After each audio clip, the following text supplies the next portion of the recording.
Trenches, good afternoon. I'm going to talk about one of my favorite topics, vasculitis. This was requested by my medical student, and although I gave a prior chalk talk on this, I'm going to give a very brief talk on vasculitis. Okay, what is vasculitis? It's inflammation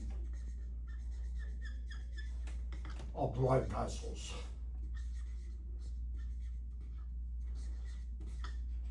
Inflammation and destruction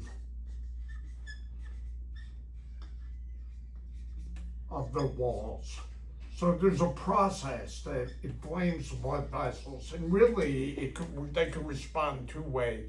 They could either fight and they could dilate and develop aneurysmal dilatation, or they could occlude and you could get ischemia. Now, there are conditions that mimic vasculitis, which are called vasculopathies. They're not vasculitis, cholesterol embolism, antiphospholipid antibody syndrome, thromboangiitis obliterans, but we're going to just talk about vasculitis. This is what it is, okay? And this is a mnemonic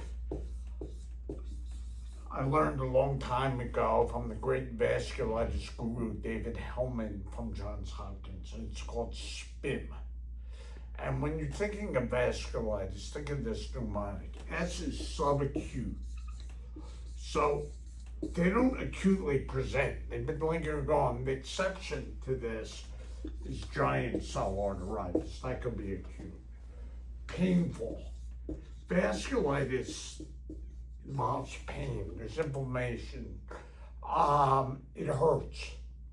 Obviously, something obvious, mononeuritis multiplex, but you could have headache, you could have abdominal pain, depends what organs are involved. Inflammation, so you have signs of inflammation. Fever, myalgias, arthralgias, and multi-system, involves more than one system. And you could use this to really consider vasculitis in your differential diagnosis. Now, what do you do if you suspect vasculitis? Vasculitis is not one disease. And it's not like you say, I think he has a vasculitis, let's get a sed rate and a CRP, and if they're elevated, the patient has a vasculitis. They're markers of inflammation, as is thrombocytosis.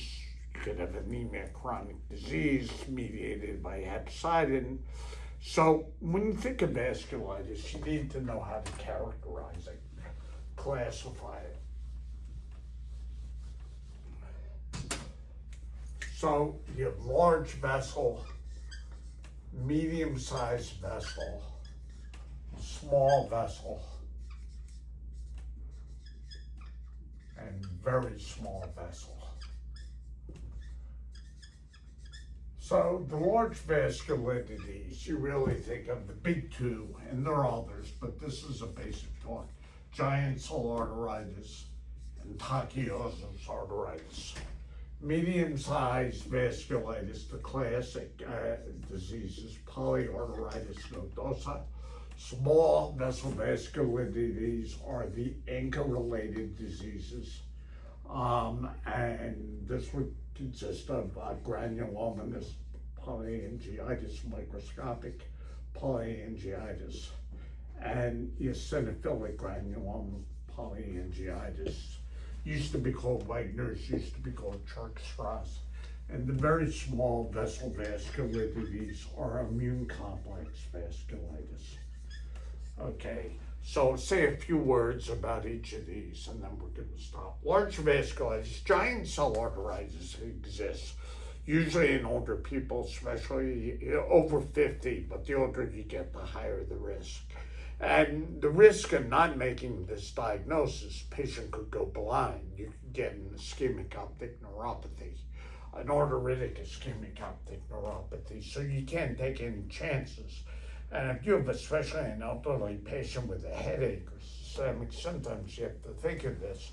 And here you might want to order inflammatory markers and they're elevated. go right to temporal artery biopsy or initially start steroids. You have about 2 weeks before you interfere with the biopsy. Takayasu's arteritis, pulseless disease. It involves the aorta and its branches. Most common artery involved is the left subclavian artery, seen in younger people.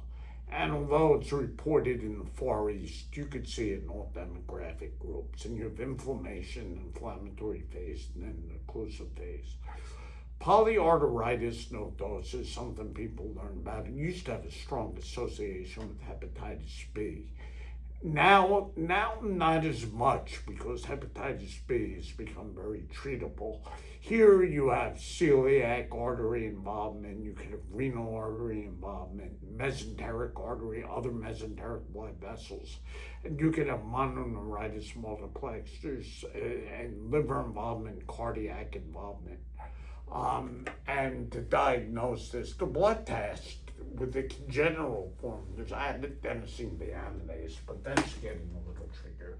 The ANCA-related diseases, GPA, used to be called Wegener's, is the classic triad. Nasal, upper airway involvement, pulmonary involvement with nodules or infiltrates, and renal involvement, which is the worst, and it could progress to rapidly progressive glomerulonephritis. Patients can lose their kidneys.